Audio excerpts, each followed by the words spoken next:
So organizations like Justice Democrats, Brand New Congress, Our Revolution are pushing to make sure that Democrats in Congress currently against Medicare for All either change their position or they get primaried and lose their seat. Because Medicare for All, single payer, this is something that is non-negotiable. I'm not willing to budge. If you're against this, I'm against you. Because without Medicare for All, people in this country will continue to die or go bankrupt if they don't have insurance. Or in some cases, even if they have insurance, because they might have an insurance provider that doesn't cover the procedure that they need. So that shouldn't happen in a country as rich as the United States. So at this point, it's non-negotiable.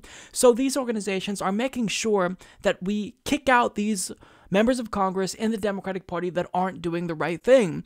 But progressives are learning that with every action comes a reaction, because the health insurance industry is now pushing back and coming to the defense of Democrats who are against Medicare for All. Now, as Carl Gibson of Gridpost reports, in the current cycle, big health insurers have quietly donated more than $150,000 to Democrats opposed to Medicare for All legislation.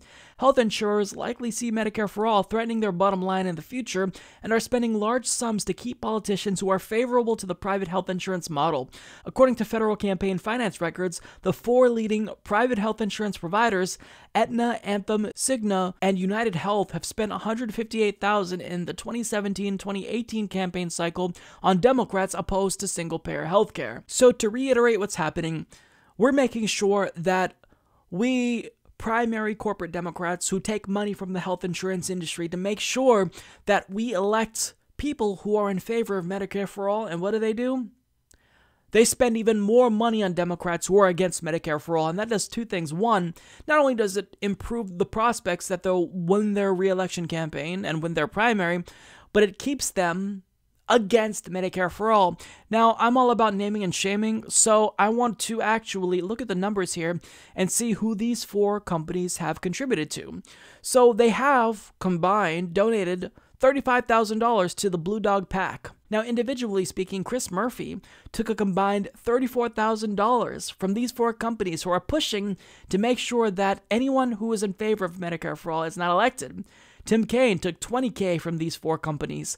Bob Casey took $17,500. Bill Nelson also took $17,500. Claire McCaskill took $8,000. Joe Manchin took $6,500. Tom Carper took $5,000. Joe Donnelly took $5,000.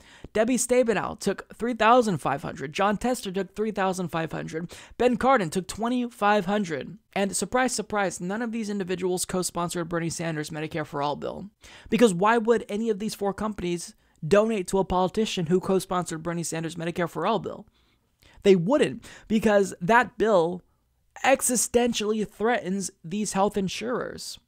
They want to make sure that Medicare for All never comes to fruition because they make money by ripping us off and providing us with inadequate health care. So these Democrats who are all accepting this money willingly from companies who profit off of death, they have blood on their hands every single time someone isn't able to see a doctor and ends up dying from something that's curable. They have blood on their hands every single time someone dies because they're not able to come up with the money needed for a deductible that their insurance provider is requiring for a surgery they need. I mean, how many thousands of people per year have to die before Democrats actually take the right stand, shun this money, say, I don't want your money, and start pushing for Medicare for All? Well, of course, they're not going to do that. Because why would they do that? Because they love the money that they're receiving from health insurance companies. And it's not just in this cycle that they've taken thousands of dollars. I mean, throughout their careers, if you look, people like Joe Manchin, Claire McCaskill, Heidi Heitkamp, they've collectively taken a lot of money from health insurance companies. And what that does is it ensures that they will remain beholden to health insurance companies. Well, we're on to you. We know that your unwillingness to budge on this issue is due exclusively to corruption. If they weren't taking this money from health insurance companies, then maybe, it might be the case that they're just against Medicare for All for principled reasons because they think a public option is better. But they were bought off. That's why they've taken this position. Well, guess what, though? I don't care how much money you took from health insurance companies. Medicare for all is going to be something that progressives will never back down from, because this is certainly our litmus test. I will never vote for a politician again who is against Medicare for all.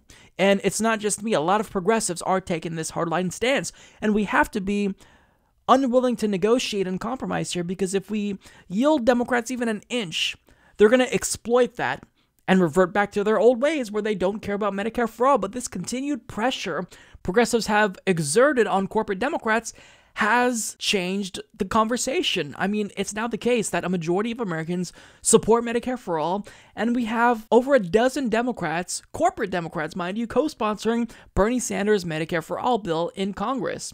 So we're not going to budge. You can try to bankroll these corporate Democrats all you want, health insurance companies, but that doesn't mean that we're going to stop. And certainly what we're going to do now is shame these corporate Democrats who are taking money, because that money is blood money. They're accepting money, knowing that their unwillingness to act because of this money will result in people dying. Shame on every single one of these disgusting, loathsome Democrats.